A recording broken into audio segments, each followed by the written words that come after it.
बिस्मिल्लाहिर्रहमानिर्रहीम। अस्सलाम वालेकुम स्टूडेंट्स। अकाउंटिंग का आज लेक्चर नंबर 7 हम पढ़ेंगे। इसमें हम देखेंगे problems of accounting equation. Previous lecture में हमने अकाउंटिंग इक्वेशन की डेफिनेशन पढ़ी थी और उसकी कुछ इंपॉर्टेंट टर्म्स थी वो हमने पढ़ी थी, और आज हम उसकी प्रॉब्लम्स देखेंगे। जैसे मैथ में एक्सरसाइज होती है, एक्सरसाइज 1, एक्सरसाइज 2 या क्वेश्चन नंबर 1, क्वेश्चन नंबर 2, तो ऐसे ही यहाँ पे एक्सरसाइज को उसने प्रॉब्लम्स का नाम दिया है अकाउंटिंग में। तो हम क्वेश्चन नंबर 1, 2 को हम कहेंगे problem number 1, problem number 2, problem number 3। तो आज हम इसकी एक्सरसाइज स्टार्ट करते हैं।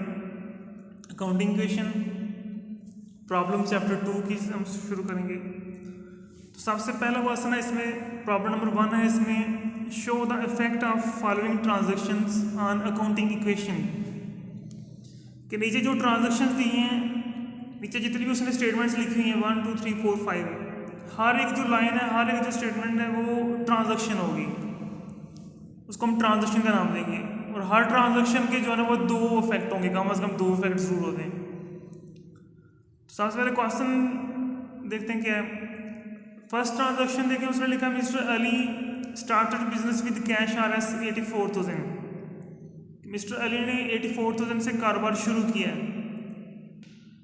सेकंड इसमें ही purchase goods for cash RS 13,000, तो उसने 13,000 की चीज़ें से परचेज की हैं, खरीदी हैं। थर्ड ट्रांजैक्शन ही परचेज फर्नीचर कास्टिंग RS 2,000, कि 2,000 का फर्नीचर परचेज किया उसने। और fourth he sold goods for cash RS 3,000 casting RS 1,800, कि उसने 3,000 की चीज़ें सेल की हैं, लेकिन उनकी कास्ट क्या थी 1,800, कि 1,800 की चीज़ें उसने 3,000 में सेल कर दी। और लास्ट ट्रांजैक्शन है ही पेड सैलरीज RS 1,200, कि उसने 1,200 जो है वो सैलरी पे की है, तनख्वाह दी है किसी को। ये हमारा क्वेश्चन है चैप्टर 2 का पहला क्वेश्चन, और ये सुहेल अफजल की बुक से मैं करवा रहा हूँ। आगे इसका सोल्यूशन देखते हैं। प्रॉब्लम 1 में जो शुरू में उसने लिखा है show the effect of following transaction on accounting equation, और फर्स्ट लाइन में जो लिखा है mister Ali started business with cash RS 84,000। इसमें सबसे पहले हमने देखना है कि कारोबार शुरू कौन कर रहा है। तो फर्स्ट ट्रांजैक्शन जो मैंने उसको हाईलाइट किया रेड कलर में, उसमें उसने मिस्टर अली का नाम दिया है। तो कारोबार का जो ओनर है वो मिस्टर अली है, तो हम सबसे पहले कारोबार का ओनर का नाम लिखेंगे।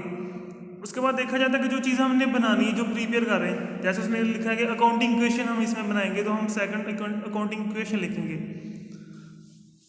थर्ड हमने डेट मेंशन करनी होती है, तो इस क्लास में उसने डेट का इस्तेमाल नहीं किया, तो हम डेट नहीं लिखेंगे, उसकी जगह पे ऐसे हम जगह छोड़ देंगे, डॉट लगा देंगे।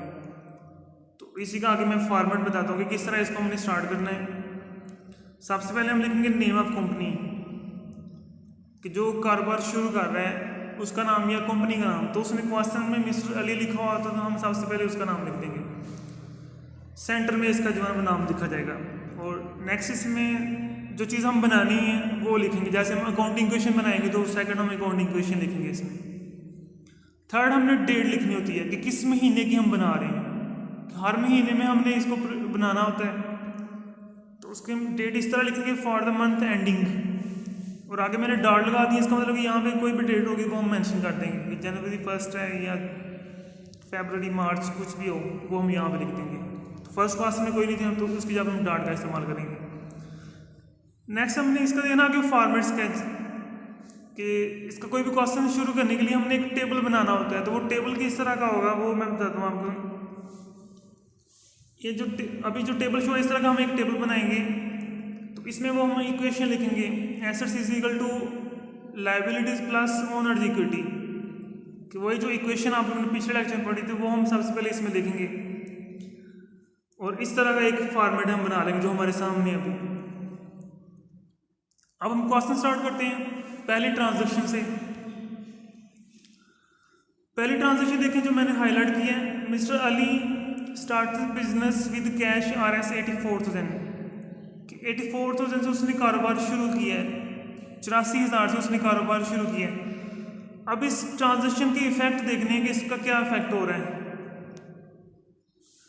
इफेक्ट्स देखें, इसके दो इफेक्ट होंगे कि इसमें कैश और कैपिटल दो टर्म्स यूज हो रही हैं, दोनों के साथ मैंने एरो यूज किया और एरो का साइन मैंने ऊपर की तरफ किया है। इसका मतलब कि इंक्रीज हो रहा है कि जो एरो ऊपर की तरफ जा रहा है उसका मतलब इंक्रीज हो रहा है, और अगर नीचे की तरफ आएगा उसका मतलब डिक्रीज हो रहा है, कम हो रहा है। तो जब कारोबार में 84,000 आएगा तो उसका मतलब कैश हमारा इतना इंक्रीज हो गया, बढ़ गया है। तो पहला इफेक्ट क्या होगा कि हमारा कैश इंक्रीज हो गया।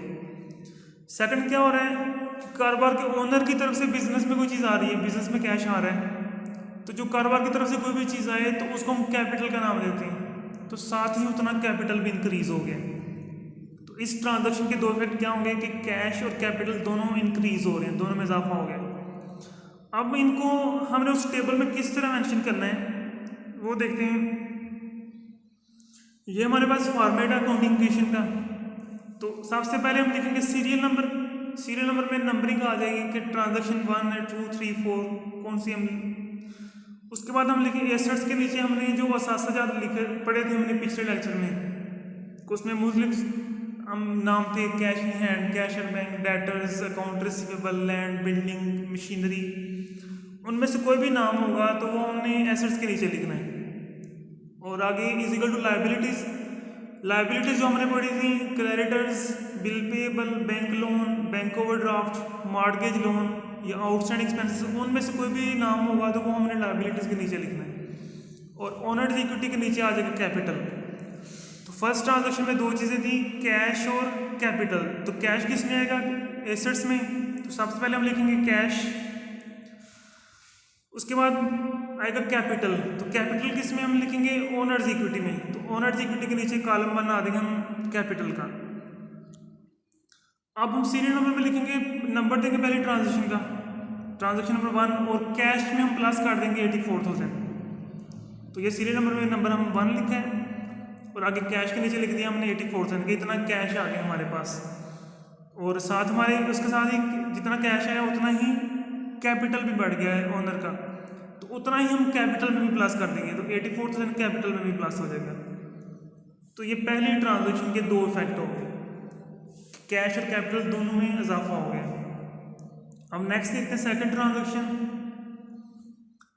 ही purchase goods for cash R S 13,000, उसने 13,000 की चीज़ें खरीदी हैं। तो इसके क्या इफेक्ट्स होंगे, सबसे पहले इसमें एक तो हमारे पास जो चीज़ आ रही है वो है गुड्स, अशिया। गुड्स अशिया होती हैं हमारी कि हम गुड्स खरीद रहे हैं तो कारोबार में गुड्स आ रही हैं। तो जा गया रहा है कारोबार से कैश, कि कैश देकर हमने चीज़ें ले ली हैं। तो अब देखिए गुड्स का एरो ऊपर की तरफ जा रहा है, इसका मतलब गुड्स इंक्रीज हो रही है, हमारे पास गुड्स में इजाफा हो गया। और कैश का एरो नीचे की तरफ जा रहा है, इसका मतलब कैश कम हो रहा है। तो इस ट्रांजैक्शन के दो इफेक्ट ये होंगे कि गुड्स में इजाफा हो जाएगा और कैश में कमी हो जाएगी। तो इसको हम उस टेबल में देखते हैं। ये हमने टेबल में पिछली ट्रांजैक्शन लिखी थी कि 84,000 हमने कैश में लिखा हुआ है और 84,000 ही हमने कैपिटल में लिखा हुआ है। अब सेकंड ट्रांजैक्शन के लिए हमें यहाँ पे एक कॉलम चाहिए गुड्स का, क्योंकि गुड्स आ रही हैं। तो हमने देखना है कि गुड्स किस में आएंगी। हमारे पास 3 हेडिंग्स हैं, एसेट्स, लाइबिलिटीज और ओनर्स इक्विटी। तो इनमें से गुड्स किस में आएंगी, एसेट्स में। तो गुड्स एसेट्स के नीचे हम एक और कॉलम बना देंगे गुड्स। अब सेकंड ट्रांजैक्शन का नंबर देंगे और इसमें क्या हो रहा है, कैश कम हो रहा है हमारा और गुड्स में इजाफा हो रहा है। तो कैश में से हम माइनस करेंगे, 30,000 हमने कैश में से माइनस कर दिया और गुड्स में हम 13,000 प्लस कर देंगे। अब यहाँ देखिए दोनों इफेक्ट एक ही तरफ हो गए कि एसेट्स में इजाफा हो गया और एसेट में ही कमी हो गई है, कि गुड्स में हमें प्लस कर रहे हैं और कैश में से माइनस कर रहे हैं। तो अकाउंटिंग इक्वेशन में ये होता है कि हर ट्रांजैक्शन को हमने इक्वल करते जाना है। अब इज इक्वल टू के बराबर के दोनों तरफ देखें एक जैसा इफेक्ट हो रहा है, कि जैसे पहली ट्रांजैक्शन में 84,000 जो ना दोनों साइड पे आ रहा है, इसी तरह सेकंड ट्रांजैक्शन में क्या हो रहा है कि एक ही तरफ जो ना प्लस माइनस होकर वो जीरो हो जाएंगे, तो उधर भी जीरो, कि दोनों साइड पे एक जैसा इफेक्ट हो रहा है। और जब दो ट्रांजैक्शन हो जाएंगी तो उसके बाद हमने इस दोनों ट्रांजैक्शन का बैलेंस करना होता है। बैलेंस मीन कि इनकी अमाउंट हमने इक्वल करनी होती है आपस में। तो नेक्स्ट हम इसका बैलेंस करते हैं। सबसे पहले हम लिखेंगे बैलेंस सीरियल नंबर में उसके बाद हमने कैश देखना है कि जब हमने कारोबार शुरू किया था तो हमने 84,000 से कारोबार शुरू किया था, उसमें से 1300 की चीज़ें खरीद ली 13,000 की, तो वो 13,000 हम उसमें से माइनस करेंगे 84,000 में से, तो इन दोनों को माइनस करके आ जाएगा हमारे पास 71,000 71,000। और नेक्स्ट जो गुड्स का आ रहा है 13,000, वो ऐसे ही नीचे हम लिख देंगे, बल्कि जिनके अंदर कोई चीज़ प्लस माइनस नहीं हो रही उनको हम ऐसे ही बैलेंस में नीचे लिख देंगे, तो 30,000 में ऐसे ही नीचे आ जाएगा। आगे हम देखते हैं कैपिटल में कोई फर्क नहीं पड़ा, वो 80,000 84,000 है, तो उसके नीचे कुछ भी नहीं लिखा हुआ, तो वो 84,000 ऐसे ही नीचे बैलेंस में आ जाएगा। तो ये हमारी पहली 2 ट्रांजेक्शन होगी। अब हम जाते हैं क्वेश्चन पे, थर्ड ट्रांजेक्शन देखते हैं। उसमें ही परचेज फर्नीचर कास्टिंग RS 2,000 के 2,000 का फर्नीचर खरीदा है, तो इसका क्या इफेक्ट होगा। इसमें 2 आ रहे हैं, फर्नीचर और कैश, कि जब हमने फर्नीचर खरीदा तो हमारे पास फर्नीचर आ गया, फर्नीचर में इजाफा हो गया। तो फर्नीचर हमने कैसे खरीदा, कैश के बदले में, कि हमने दुकानदार को कैश देकर उससे फर्नीचर ले लिया, तो कैश कम हो रहा है हमारा। अब हमने अकाउंटिंग इक्वेशन के टेबल में फर्नीचर भी शो करना है। अब यहाँ पे देखते हैं कि फर्नीचर किस में आएगा, तो फर्नीचर भी हमारा किस में आता है, एसेट्स में। तो एसेट्स में हम एक और कॉलम बना देंगे इसके नीचे फर्नीचर। अब थर्ड ट्रांजेक्शन का नंबर देंगे यहाँ पे, और कैश में से माइनस कर देंगे और फर्नीचर में प्लस कर देंगे अमाउंट। तो ये हमने थर्ड ट्रांजेक्शन का नंबर दिया है, और 2,000 हमने कैश में से माइनस कर दिए हैं, और 2,000 प्लस किस में होगा, फर्नीचर में, ये फर्नीचर में प्लस हो गया। तो ये इस ट्रांजेक्शन के 2 इफेक्ट हो गए, दोनों इफेक्ट एसेट साइड पे हो रहे हैं, उधर ही प्लस माइनस हो रहे हैं तो वो जीरो हो जाएंगे, और कैपिटल लायबिलिटी साइड पर कुछ नहीं हो रहा तो वो ऐसे लिख देंगे। अब इसका भी बैलेंस करेंगे हम। तो पहले हमने क्या करना होता है कि पहले दोनों ट्रांजेक्शन का बैलेंस करना होता है, उसके बाद हमने हर ट्रांजेक्शन के बाद बैलेंस लिखना होता है इसका, कि जो भी हमारी वैल्यूज ऐड या लेस हो रही है उनको हमने ऐड लेस करके नीचे लिखना होता है। अब बैलेंस आ जाएगा नीचे। अब कैश के नीचे देखें 71,000 है बैलेंस में ऊपर, और नीचे माइनस हो रहा है 2,000, तो इन दोनों को माइनस करके आ जाएगा 69,000। और उसके बाद गुड्स का 13,000, उसमें कुछ भी प्लस माइनस नहीं हुआ तो उसको हम ऐसे ही नीचे लिख देंगे। और नेक्स्ट फर्नीचर में भी कुछ प्लस माइनस नहीं हुआ, 2,000 उसका हम आ गया तो वही हम नीचे लिख देंगे। और इसी तरह कैपिटल का वही 84,000 नीचे आ जाएगा। तो ये हमारी 3 ट्रांजेक्शन पूरी होगी। अब नेक्स्ट ट्रांजेक्शन पे चलते हैं, क्वेश्चन पे चलते हैं। ही sold goods for cash RS 3,000 casting RS 1,800। इसका मतलब ये कि उसने चीज़ें सेल की हैं, बेची हैं 3,000 की, और आगे कास्टिंग लिखा हुआ है 1,800। कास्टिंग का मतलब है कि उन चीज़ों की लागत इतनी थी कि वो चीज़ें 1,800 की थी, लेकिन हमने बेची कितने में है, 3,000 में। तो इस ट्रांजैक्शन में हमें प्रॉफिट हो रहा है। अब इसके इफेक्ट देखते हैं। इसमें 3 इफेक्ट आ रहे हैं, कैश, गुड्स और कैपिटल। कि जब हमने 3,000 की चीज़ें सेल की हैं तो हमारे पास कैश आ रहा है 3,000, तो वो कैश में इजाफा हो जाएगा, तो कैश इंक्रीज हो गया हमारा। सेकंड क्या है कि हमने गुड्स ज़रा हमने सेल की हैं तो गुड्स हमारी कम हो रही हैं, गुड्स जा रही है हमारी तरफ से, तो गुड्स कम होंगे, लेकिन गुड्स की हमारी कास्ट कितनी थी 1,800, तो गुड्स में से 1,800 जो है वो कम हो रहा है, माइनस हो जाएगा। और ऐसे हम इन दोनों की जो है ना गुड्स की वैल्यू और उसकी सेल प्राइस, उन दोनों का डिफरेंस जो है वो हमें प्रॉफिट हो रहा है कि 1,800 की चीज़ें हमने 3,000 में बेच दी हैं, तो हमें इसमें 1,200 प्रॉफिट हो रहा है। तो प्रॉफिट हम किस में प्लस कर देंगे, कैपिटल में। जितना प्रॉफिट हो रहा है वो उतना कैपिटल में प्लस हो जाएगा। अब इसको टेबल में देखते हैं। सबसे पहले हम ट्रांजेक्शन नंबर देंगे 4 और कैश में प्लस कर देंगे 3,000। ये ट्रांजेक्शन नंबर आ गया और कैश में प्लस कर दिया हमने 3,000। सेकंड क्या हो रहा था कि गुड्स हमारी कम हो रही थी और गुड्स की कास्ट थी 1,800, तो गुड्स में से 1,800 हम माइनस कर देंगे, 1,800 लेस हो जाएगा इसमें से। और थर्ड इफेक्ट क्या था कि इन दोनों को प्लस माइनस करके जो 1,200 का डिफरेंस आ रहा है वो हमारा प्रॉफिट हो रहा है, तो प्रॉफिट हम किस में प्लस कर देंगे, कैपिटल में। तो 1200 हमने कैपिटल में प्लस कर दिया। अब हम इसका भी बैलेंस करेंगे तो नीचे बैलेंस आ जाएगा। अब कैश देखें, पहले हमारे पास बैलेंस में कैश है 69,000, तो उसमें 3,000 हम ऐड कर देंगे तो ये टोटल हो जाएगा 72,000।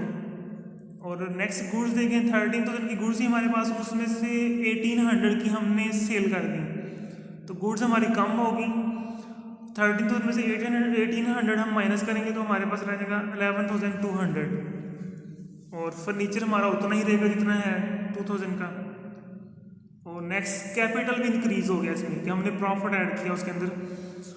पहले हमारे पास कैपिटल था 84,000, तो 1,200 हमने प्रॉफिट ऐड किया उसमें, तो ये टोटल हो गया 85,200। यहाँ तक हमारी 4 ट्रांजेक्शन हो गई, उनका बैलेंस भी हमने कर दिया। अब लास्ट ट्रांजेक्शन हमारी रह गई है, तो क्वेश्चन पे चलते हैं। लास्ट ट्रांजेक्शन है ही पेड सैलरीज RS 1,200, कि 1200 उसने सैलरी पे की है, तनख्वाह दी है। तो अब इसके इफेक्ट्स देखते हैं क्या है इसमें। दूसरे कैश और कैपिटल 2 इफेक्ट लिखे हुए हैं कि जब हम किसी को सैलरी दे रहे हैं तो हमारा कैश कम हो रहा है। तनख्वाह दी हमने किसी मुलाजिम को, तो कारोबार से कैश जा रहा है तो कैश कम हो गया। तो अब बदले में कोई चीज़ नहीं आ रही। आप लोगों ने पिछली ट्रांजेक्शन में देखा होगा कि जब हमने फर्नीचर खरीदा है तो तब हमने कैश के बदले में जितना हमने कैश दिया उतना हमारे पास फर्नीचर आ गया। जब हमने गुड्स खरीदी हैं तो जितनी हमने गुड्स आई हमारे पास उतना हमने कैश जो है ना वो कम कर दिए। तो यहाँ पे कैश जा रहा है हमारा 1200, लेकिन बदले में कोई चीज़ हमारे पास नहीं आ रही। तो ये क्या होगा, ये एक्सपेंस की ट्रांजेक्शन है। तो जब भी अकाउंटिंग इक्वेशन में कोई एक्सपेंस हो रहा होगा तो हमारा कैश और कैपिटल दोनों कम हो जाएंगे, दोनों डिक्रीज हो जाएंगे। मतलब कि सैलरीज की जगह पे आ सकता है ही पेड इलेक्ट्रिसिटी बिल, ही पेड वेजेस, ही पेड रेंट। तो कोई भी चीज़ हम पे कर रहे हो, कोई एक्सपेंस हम पे कर रहे हो, तो हमारा कैश कम हो जाएगा और उतना ही हमारा कैपिटल भी कम हो जाएगा। तो आगे इसको टेबल में देखते हैं। सबसे पहले नंबर देंगे सीरियल नंबर में 5, उसके बाद कैश में से माइनस कर देंगे हम 1,200, और नेक्स्ट 1,200 हम माइनस करेंगे कैपिटल में से। और अब इसका बैलेंस कर देते हैं। कैश हमारे पास पहले था 72,000, उसमें से हमने माइनस किया 1,200, तो बैलेंस आ जाएगा 70,800। और गुड्स जितने की हैं उतने ही नीचे आ जाएंगे। 11,200 में कोई चीज़ ऐड या लेस नहीं हुई तो वही नीचे लिख देंगे हम। और इसी तरह फर्नीचर में भी कोई चीज़ प्लस माइनस नहीं हो रही तो वही नीचे लिख देंगे 2,000। और नेक्स्ट कैपिटल में देखें, कैपिटल कम हो रहा है हमारा 1,200, उसमें से माइनस हो रहा है, तो 85,200 में से माइनस करेंगे हम 1,200, तो रिमेनिंग रह जाएगा हमारे पास 84,000। तो ये हमारी 5 ट्रांजेक्शन पूरी होगी इस टेबल पर। ये अकाउंटिंग इक्वेशन हमने सॉल्व की है। लास्ट में हमने इसका आंसर देखना होता है कि जो इज इक्वल टू की दोनों साइडें हैं बराबर की, जो दोनों तरफें हैं, एसेट्स को हमेशा हमने बराबर करना होता है लायबिलिटीज प्लस ओनर्स इक्विटी के, कि ये दोनों आपस में बराबर होने होते हैं। तो हम टोटल कर लेते हैं इनका, एसेट्स का टोटल कर दिया। सबसे पहले देखिए कैश लिखा हुआ उसने 70,800, इसमें हम प्लस करेंगे 11,200 और प्लस कर देंगे 2,000। इन तीनों का टोटल करेंगे तो हमारे पास टोटल एसेट्स आ जाएगा। टोटल एसेट्स आ गया 84,000। अब दूसरी साइड पे इज इक्वल टू की दूसरी साइड पे देखिए लायबिलिटीज और ओनर्स इक्विटी, इसमें सिर्फ एक ही चीज़ थी कैपिटल। तो कैपिटल का ऑलरेडी उसने नीचे बैलेंस दिया हुआ है 84,000, तो वही हमारा टोटल होगा। तो टोटल लायबिलिटीज भी हमारी कितनी होगी 84,000। तो ये दोनों साइडें आपस में इक्वल हैं, तो इसका मतलब हमारा क्वेश्चन ठीक है। अकाउंटिंग क्वेश्चन के क्वेश्चन के ठीक होने की यही है कि इसमें दोनों साइडें जो है ना आपस में बराबर होंगी। कि अगर हमारी दोनों साइडें बराबर नहीं आ रही तो इसका मतलब हमने कोई ना कोई ट्रांजैक्शन गलत कर दी है इसमें।